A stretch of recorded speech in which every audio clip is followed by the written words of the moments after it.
हाल ही में ब्लैक सी में यूक्रेन के ओडेसा कोस्ट के पास कॉर्न लेकर निकले एक इंटरनेशनल कार्गो वेसल पर हुए घातक मिसाइल हमले ने रशिया यूक्रेन वॉर को एक बार फिर ग्लोबल शिपिंग और फूड सिक्योरिटी के केंद्र में ला दिया है। गिनी बिसाओ के फ्लैग वाले एमवी गोल्डन लियो पर इंडिया, सीरिया और यूक्रेन के क्रू मेंबर्स मौजूद थे। यूक्रेन के अनुसार जहाज पर 3 क्रूज मिसाइल से हमला किया गया। शुरुआती जानकारी में कम से कम 5 लोगों के मारे जाने और कई के लापता होने की बात सामने आई थी, लेकिन बाद में इंडिया के विदेश मंत्रालय ने पुष्टि की कि कुल 10 लोगों की मौत हुई, जिनमें 4 भारतीय नाविक भी शामिल थे, जबकि एक अन्य भारतीय गंभीर रूप से घायल हुआ। 8 क्रू मेंबर्स को बचाया गया। जहाज कई घंटों तक जलता रहा। यह घटना किसी सामान्य मैरीटाइम एक्सीडेंट की तरह नहीं देखी जा रही, क्योंकि हाल के हफ्तों में सदर्न यूक्रेन के डीप वाटर पोर्ट्स और कमर्शियल शिपिंग पर हमले लगातार बढ़े हैं। इससे एक दिन पहले भी एंटीगुआ एंड बरबूडा के फ्लैग वाले एक कार्गो वेसल को ओडेसा पोर्ट इंफ्रास्ट्रक्चर पर हुए हमले में नुकसान पहुंचा था। यूक्रेन का आरोप है कि रशिया जानबूझकर सिविलियन शिपिंग और ग्रेन एक्सपोर्ट इंफ्रास्ट्रक्चर को निशाना बना रहा है, ताकि उसकी इकोनॉमी और वैश्विक खाद्य आपूर्ति पर दबाव बनाया जा सके।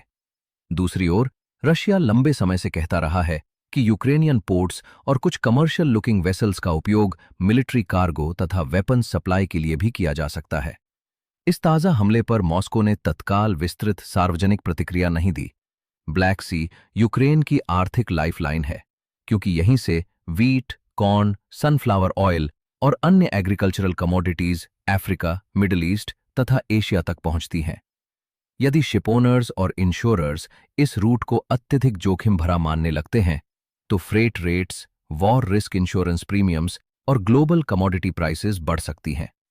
इसका सबसे अधिक असर उन गरीब इंपोर्ट डिपेंडेंट देशों पर पड़ेगा, जिनके फूड बजट्स पहले से ही एनर्जी कॉस्ट्स और कमजोर करेंसीज के कारण दबाव में हैं।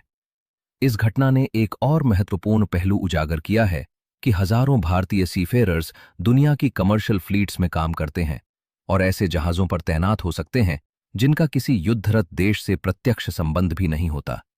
यानी न्यूट्रल फ्लैग और मल्टीनेशनल क्रू अब सुरक्षा की गारंटी नहीं रह गए हैं।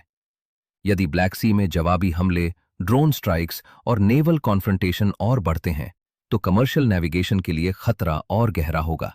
ऐसे में बड़ा सवाल यही है कि क्या इंटरनेशनल प्रोटेक्टेड शिपिंग कॉरिडोर्स और इंस्पेक्शन मैकेनिज्म्स दोबारा प्रभावी बनाए जा सकेंगे, या फिर ग्रेन लेकर चलने वाला हर मर्चेंट वेसल अब मिलिट्री सस्पिशन और रिटेलिएशन के बीच फंसा एक फ्लोटिंग टारगेट बनता जाएगा।